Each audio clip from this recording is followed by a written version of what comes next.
আমাদের সঙ্গে ভার্চুয়ালি যুক্ত হয়েছেন রবির chief corporate and regulatory affairs officer Shahed Alam. জনাব শাহেদ আলম, এ সময়ের বাণিজ্যে আপনাকে স্বাগতম। আমাকে আমন্ত্রণ জানানোর জন্য আপনাকে ধন্যবাদ। আমরা প্রতিবেদনটি দেখছিলাম, সরকার সিম সংখ্যা কমানোর ব্যাপারে নতুন সিদ্ধান্ত নিয়েছে। আমরা জানতে চাই আপনাদের নেটওয়ার্ক অপারেটরদের সাথে আসলে এই ব্যাপারে আলোচনা হয়েছিল কিনা। না, আমাদের সাথে আসলে এ ব্যাপারে কোনো আলোচনাই হয়নি। আমরা অনেক পরে জেনেছি যে এটা সম্ভবত স্বরাষ্ট্র মন্ত্রণালয় থেকে টেলিকম মিনিস্ট্রি এবং সেখান থেকে বিটিআরসির কাছে একটা আদেশ এসেছে এবং সেভাবেই ইমপ্লিমেন্টের দিকে এটা চলে গেছে। আমাদের সাথে কোনো ধরনের ডিসকাশন হয়নি এবং আমরা আসলে এটার ব্যাখ্যাও জানি না কেন এই ধরনের একটা ডিসিশন নেওয়া হচ্ছে, যেখানে আপনি জানেন যে আমরা প্রতিটা সিমের জন্য একটা সিম ট্যাক্স দিয়ে থাকি। আমার এখানে একটা বড় কাস্টমার বেজ আছে যারা সিমগুলো ইউজ করছে। হঠাৎ করে এই ধরনের একটা ডিসিশন আমাদের জন্য খুবই সারপ্রাইজিং ছিল। সিকিউরিটি এজেন্সিগুলো কিন্তু বলছে যে যে অপরাধ, সিম সংক্রান্ত অপরাধ কিংবা সিমের সাথে এমএফএস যে সার্ভিসগুলো আছে সেসব অপরাধ এই সিমের বেশি থাকার কারণে বাড়ছে। সে ব্যাপারে আপনাদের কি মনে হয়? আসলে এখানে একটা ফলস সেন্স অফ সিকিউরিটি কাজ করে। আমরা অনেকেই মনে করি যে আসলে সিম নাম্বার কমিয়ে দিলেই মনে হয় ক্রাইম কমে যাবে। এই ধরনের কোনো এভিডেন্স নেই, ওয়ার্ল্ড ওয়াইডই নেই। সো আমাদের এখানে ২০টা সিম ছিল, সেখান থেকে ১৫টা করা হয়েছে, এখন ১০টা করা হচ্ছে, আবার বলা হচ্ছে এটা ৫টা করা হবে। তাই বলে কি আমাদের আপনার ক্রাইম কমেছে? কমেনি। আমরা যেটা দেখেছি আসলে ক্রাইমটা অন্য জায়গায় চলে যাচ্ছে। এখানে মূল বিষয়টা হচ্ছে আসলে রেজিস্ট্রেশন নিয়ে।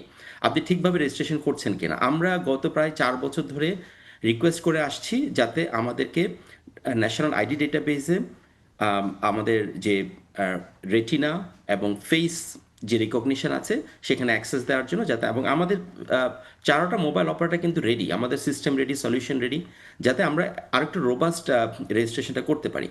ইস্যুটা হচ্ছে কিভাবে আমি রেজিস্ট্রেশনটা করতে পারবো, কিন্তু সেদিকে নজর না দিয়ে এটা করা হচ্ছে সিম কমানোর দিকে। সিম কমালে কি হবে, আপনার এখন কিন্তু ক্রাইমটা অন্যদিকে চলে আছে। আপনার এখন ইন্টারনেট বেস ক্রাইমের দিকে চলে আছে সব কিছু।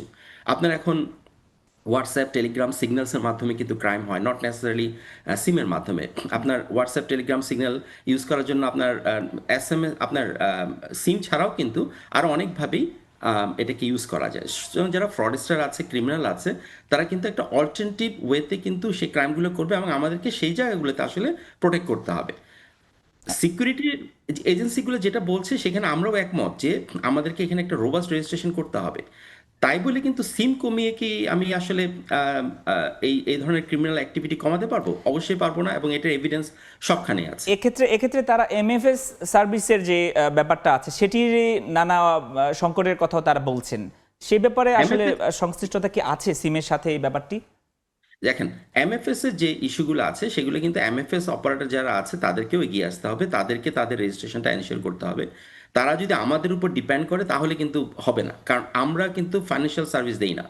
যারা ফাইন্যান্সিয়াল সার্ভিস দেয় এবং তারা কিন্তু আবার আমাদের কাছ থেকেও সার্ভিস নিতে পারে, যাতে এবং একটা কোঅর্ডিনেশন হতে পারে যেখানের মাধ্যমে কিন্তু এই জিনিসটাকে আরেকটু রোবাস্ট করা যায়।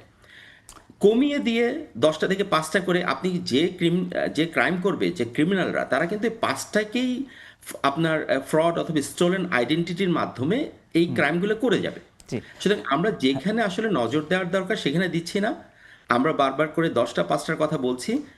এইটা কিন্তু সম্পূর্ণভাবে আমাদের কাছে মনে হয়েছে যে আপনি ফোকাসটাকে একটু অন্যদিকে নিয়ে যাচ্ছেন এবং মনে হচ্ছে যে আমরা এখানে একটা বা আমরা সরকারের পক্ষ থেকে মনে হয় অনেক সময় যে এখানে একটা স্টেপ নেওয়া হচ্ছে, বাট এই স্টেপগুলো আসলে আপনার ক্রিমিনাল অ্যাক্টিভিটি কমাবে না, আপনার এখানে কোনো উপকারই আসবে না। কিন্তু এই যদি কমিয়ে ফেলা হয় তাহলে এই যে অপারেটরদের রাজস্ব, যারা গ্রাহক তাদের রাজস্ব কিংবা সরকারের যে কর আদায়, সেই ক্ষেত্রে প্রভাব পড়বে কি আপনাদের কাছে কি মনে হয়?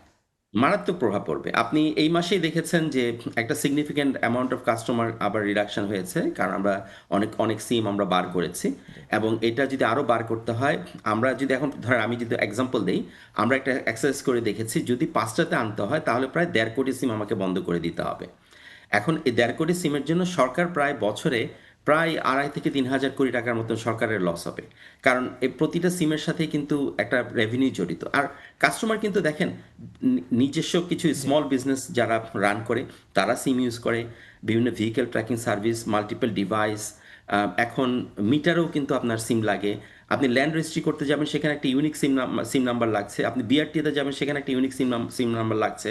সো মাল্টিপল কারণেই কিন্তু সিমগুলো ইউজ করা হয়। এবং এখানে অনেকগুলো কারণ আছে কেন আপনার মাল্টিপল সিম ইউজ হয় বা 10টা বা 15টা ইউজ হয়। আচ্ছা। এখন জি। লেজিটিমেট যারা ইউজার তাদেরকে আপনি কার্টেল করে আমাদেরও যেমন একটা বড় ধরনের ক্ষতি হচ্ছে, যেটা অবশ্যই ফিউচারে ইনভেস্টমেন্ট কার্টেল করবে জি। এবং সরকারের বড় একটা রেভিনিউ এখানে ড্যান্ট হবে। একটু যদি অর্থনৈতিক দৃষ্টিকোণ থেকে ভাবি, আপনাদের মাঝে 4 জন প্রধান অপারেটর আপনারা আছেন, অসম প্রতিযোগিতা কি তৈরি হবে এটা যদি বাস্তবায়ন হয়? অবশ্যই। কারণ হচ্ছে এখানে আপনার যদি এখানে ৫টা সিম বা ১০টা সিম বলেন, এক যারা মার্কেট লিডার আছে, যে মার্কেট লিডার আছে, সাধারণত আমরা দেখেছি প্রিমিয়াম সিমগুলো অথবা আমরা যেটা প্রাইমারি সিম বলি, দুটো সিমই কিন্তু সাধারণত মার্কেট লিডারের সাথেই থাকে। সেক্ষেত্রে সেকেন্ড, থার্ড, ফোর্থ অপারেটর কিন্তু ডিপ্রায়োরিটাইজ হয়ে যাবে এবং এখানে আল্টিমেটলি একটা মনোপলি তৈরি হবে। সুতরাং এই জিনিসগুলো কিন্তু কেউ আপনার বিবেচনায় আনছে না।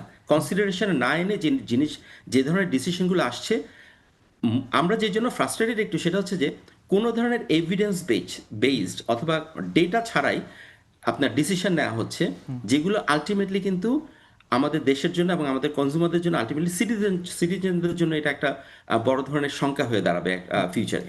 এই শঙ্কার কথা যখন আপনি বললেন, বিটিআরসি কিন্তু এই যে খোলা বাজারে আপনাদের অফিসিয়াল আউটলেট ছাড়াও যেখানে আসলে সিম বেচা হয় সেখান থেকে তথ্য চলে যাচ্ছে, প্রতিবেদনে আমরা সেটি দেখলাম। এই ব্যাপারে আপনাদের আসলে কনসার্ন আছে কিনা, এটা কিভাবে আমাদের হয় অবশ্যই আসলে? জি, আমাদের অবশ্যই কনসার্ন আছে। এটা আমরা অনেক আগে থেকে রেজ করেছি যে ন্যাশনাল আইডি ডেটাবেজে প্রচুর তথ্য বাইরে চলে গেছে। আমাদেরকে এই জিনিসগুলো প্রোটেক্ট করতে হবে। দেখেন, আমরা শুধুমাত্র যখন ন্যাশনাল ডেটাবেজের সাথে কানেক্টেড থাকি, আমাদের শুধু হ্যাঁ অথবা না এর মধ্যে আমরা সীমাবদ্ধ থাকি। আমি একটা সিগন্যাল পাঠাই ন্যাশনাল আইডি ডেটাবেজে যে এইটা কি সেই কাস্টমার কিনা। আমরা সেখান থেকে যখন অ্যান্সার পাই তখনই মাত্র সিমটা অ্যাক্টিভেট করা হয়। জি। এখন ন্যাশনাল আইডি ডেটাবেজের ইনফরমেশন যখন বাইরে চলে যায়, তখন আপনি 5টা সিম দিয়ে কি হবে বা 10টা সিম দিয়ে কি হবে বা একটা দিয়েও কি হবে, কারণ আপনার কিন্তু ক্রিমিনালরা কিন্তু এই পুরো সিস্টেমটাকে এক্সপ্লয়েট করবে। সো আমাদের যে জায়গায় ফোকাস করা দরকার সেই জায়গাটা হচ্ছে রোবাস্ট রেজিস্ট্রেশনটা কিভাবে এনশিওর করব এবং আমরা কিভাবে আসলে এই সিমগুলোর মাধ্যমে যে ডিজিটাল ইকোনমি আমরা তৈরি করতে যাচ্ছি, সেই ডিজিটাল ইকোনমি যাতে আমরা আসলে এস্টাবলিশ করতে পারি আমাদের পার্সোনাল লেভেলে বলেন, ইকোনমিক লেভেলে, যাতে আমরা সেই ধরনের জিনিসগুলো আমরা করতে পারি। এখন সেটা না করে আমরা আসলে ফোকাসটা করছি টোটাল ভিন্ন জায়গায়। জি, কিন্তু এই যে রেজিস্ট্রেশন সিস্টেমের কথা বললেন, সেই সময় একটা আলোচনা কিন্তু এভাবে আসে যে এই ধাপে ধাপে কমানোর যে বিষয়টা, সেটা আপনাদের কাছে কি মনে হয় চ্যালেঞ্জিং হবে কি, বা গ্রাহক কিংবা আপনারা অপারেটর আছেন যারা, তারা কি আসলে কোনো ধরনের ঝুঁকি বা কিংবা চ্যালেঞ্জের মুখে পড়বেন কিনা? অবশ্যই এখানে আমরা জেনুইন কাস্টমার হারাবো, লেজিটিমেট ইউজাররা এখানে তাদের সিমগুলো বার হয়ে যাবে এবং অনেক ধরনের কার্টেল শুরু হবে। SIM number is a matter of choice as well for citizens. আমার সিটিজেনরা কে কয়টা সিম ইউজ করবে, কিভাবে ইউজ করবে, সেটা কিন্তু আপনাকে সেভাবে লেজিটিমেটলি আপনাকে ইউজ করতে দিতে হবে। দেখেন, যেসব দেশগুলো সিম লিমিট করেছে তাদের কিন্তু আমাদের দেশের মতন এনআইডি ডেটাবেস নেই। এখন আমাদের এনআইডি ডেটাবেস থাকা সত্ত্বেও, সেখানে কানেক্টিভিটি থাকা সত্ত্বেও আমরা যখন এটা করতে পারছি না, আমরা বিভিন্ন স্টেজে ফেল হচ্ছে, তাহলে আসলে সমস্যাটা এখানে না, সমস্যাটা অন্য জায়গায়। আমরা দেখেছি পাকিস্তান, বাংলাদেশ, নাইজেরিয়া, কেনিয়া এবং মেক্সিকোতে আপনার সিম রেজিস্ট্রেশনটা সম্পূর্ণভাবে এখন কার্যকরী আছে। কম্বোডিয়াতে কিছুদিন আগে হয়েছে। এটার মাধ্যমে কিন্তু ক্রাইম আপনি লিমিট হচ্ছে না, কিন্তু যেটা হয়েছে আপনি আইডেন্টিফাই করতে পারছেন, আপনি পিন পয়েন্ট করতে পারছেন, আপনি কিন্তু সেই ক্রিমিনাল গ্যাংগুলোকে আপনি আটকাতে পারছেন বিভিন্ন টেকনোলজি ইউজ করে। সো জি। আমাদের কাছে মনে হয়েছে আপনি ফোকাসটা করতে হবে আমাদেরকে ঠিক ডিফারেন্ট জায়গায়। আমাদেরকে ফোকাস করতে হবে ইন্টারনেট বেসড যে ফ্রডগুলো পারসিস্ট করছে সেগুলোকে কিভাবে কমানো যায় এই সেটার ব্যাপারটা সাথে। যখন আপনি বললেন, তখন আইওএস ডিভাইসের ক্ষেত্রেও তার একটু বিশেষ নীতিমালার কথা বলছেন, সেটা কিভাবে দেখছেন আপনারা এই আইওএস ডিভাইসের ক্ষেত্রে সিম সংখ্যার বিষয়ে সিদ্ধান্তটি? ব্যাপারটা হচ্ছে এনইআইআর আপনার হয়তো মানে অনেক পৃথিবীর অনেক দেশে এনইআইআর আছে, একটা ডেটাবেস ক্রিয়েট হবে, সেখানের মধ্যে আমরা স্টোলেন ফোন এবং আমরা যেসব ইললিগাল ফোন যেগুলো আছে সেগুলো আমরা বার করতে পারবো। কিন্তু এখানে আমাদের একটা ছোট অবজারভেশন ছিল আগে, সেটা হচ্ছে যে এই আইওএস ডিভাইসগুলোর সাথে যাতে কোনোভাবেই আপনার এনআইডিটাকে ট্যাগ করা না হয়, কারণ এনআইডির সাথে ট্যাগ করলে এটা কনজিউমারদের জন্য, সিটিজেনদের জন্য একটা আম, অনেক ধরনের একটা ইনকনভিনিয়েন্স তৈরি হবে এবং একটা সেকেন্ডারি মার্কেট যেটা আছে সেখানে যে কয়েক লাখ আপনার যারা এটার মাধ্যমে আর্ন করছে, যেসব ফোন দোকানগুলো আছে, তারা কিন্তু সার্ভাইভ করতে পারবে না।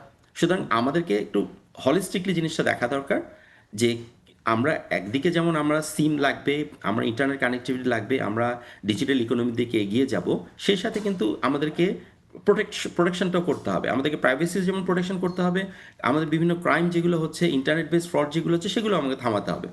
সো এটা একটা হলিস্টিকলি আমাদের সাথে যদি ডিসকাশন করা হতো তাহলে সেক্ষেত্রে আমরাও কিছু কিন্তু আইডিয়া শেয়ার করতে পারতাম এবং সেভাবে একটা ডিসকাশনের মাধ্যমে জিনিসটা হতো, কিন্তু সেটা হয়নি। আমরা দেখেছি যে এটা অনেকটা উপর থেকে নির্দেশনা আসছে এবং সেভাবে করে প্রতিপালন হচ্ছে, যার কারণে এই ধরনের একটা অ্যাব্রাপ্ট ডিসিশন তৈরি হয়েছে যেটার কোনো লিগ্যাল কোনো বেসিসই নেই। ধন্যবাদ। আপনার বক্তব্য পরিষ্কার। আমরা এই বিষয়ে হয়তো বা আবারও আলোচনার সুযোগ পাবো। সে পর্যন্ত ভালো থাকবেন। আপনাকে ধন্যবাদ। সরকারের সিম সংখ্যা কমানোর বিষয়ে যে নতুন সিদ্ধান্ত হয়েছে সে বিষয়ে আলোচনা করছিলাম। এই বিষয়ে আলোচনার জন্য আমাদের সঙ্গে যুক্ত হয়েছিলেন রবির চিফ কর্পোরেট অ্যাফেয়ার্স অফিসার জনাব শাহেদ আলম।